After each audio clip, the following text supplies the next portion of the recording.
In this video, I'm going to show you how to clear AnyDesk cache step by step, so you can remove old files, reset stored data, and clean up the app properly on your Windows PC. This is a simple process, but it's important to do it the right way so you don't leave behind unnecessary configuration or cache files. If this tutorial helps, don't forget to hit the like button and subscribe for more easy software guides just like this. Alright, let's jump in. The first thing you need to do is completely quit AnyDesk. This part matters because if the app is still running, Windows may block some files from being deleted. To close it properly, go down to the system tray in the bottom right corner of your screen. Right-click the AnyDesk icon, and then select Quit. Give it a second to fully close before moving on.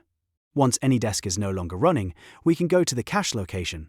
Press Windows and R on your keyboard to open the Run dialog box. In the box, type %ProgramData, %\AnyDesk, and then press Enter. This will take you directly to the AnyDesk folder where its stored files are kept.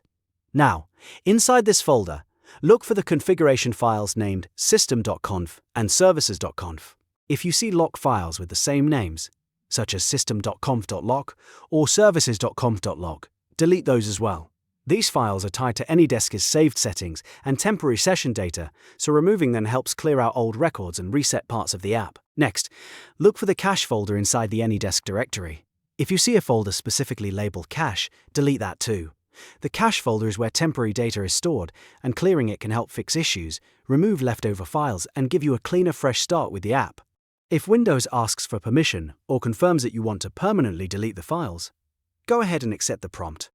After that, close the folder and you're basically done. At this point, AnyDesk's cache and selected configuration files have been cleared from your system. If you want, you can restart your computer and then open AnyDesk again to make sure everything loads fresh. That's especially useful if you were trying to troubleshoot performance issues or reset the app.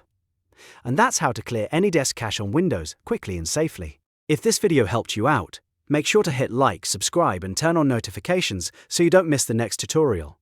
Thanks for watching, and I'll see you in the next one.